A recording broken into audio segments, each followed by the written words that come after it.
అందరికీ నమస్కారం.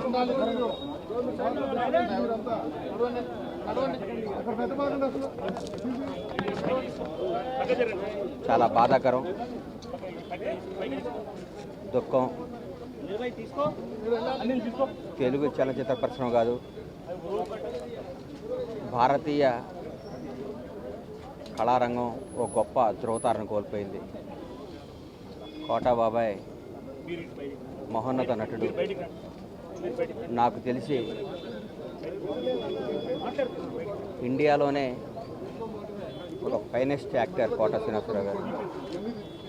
83 ఏళ్ల వయసులో గత 20 రోజుల నాడు ఆయన దగ్గర రావడం జరిగింది. చాలాసేపు కూర్చుంటే ఆయనే కబురు చేసి పిలిపించారు. ఒకసారి వచ్చిపోరా అన్నాడు. వస్తే ఆయన విషయాలు చెప్పుకుంటూ వాళ్ళ మనవాళ్ళ నంబర్ నాకు ఇచ్చి, నా నంబర్ వాళ్ళ మనవాడికి ఇప్పించి, అరే ఎప్పుడు ఏ అవసరం ఉన్నా ఈ పిల్లలకి కొద్దిగా రెస్పాన్స్ ఇస్తుంటారా అన్నాడు. ఏందో నాకు బాధ్యత తప్పు చెప్పాడేమో అనిపించింది. ఆ రోజు ఆయన పరిస్థితి చూసి చాలా దుఃఖపడ్డాను.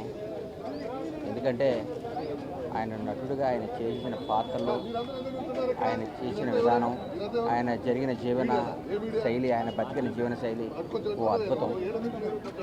ఆయన కోల్పోవటం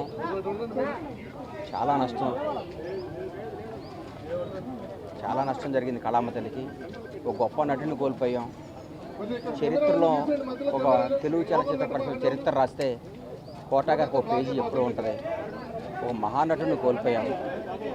ఆయన పవిత్ర ఆత్మకు శాంతి కలగాలని ఆ భగవంతుని కోరుకుంటూ ఆయన కుటుంబ సభ్యులకి నా ప్రగాఢమైన సానుభూతి తెలియజేస్తూ, తెలుగు చలనచిత్ర పరిశ్రమ ఆయన కుటుంబానికి ఎప్పుడూ అండగా ఉంటుంది.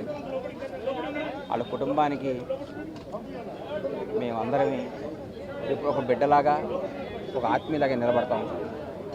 ఎక్కడున్న ఆయన ఆశీస్సులు మాకు ఉండాలని, ఆయన ఎక్కడున్నా చల్లగా ఉండాలని భగవంతుగా కోరుకుంటూ సెలవు తీసుకుంటాం. Thank you.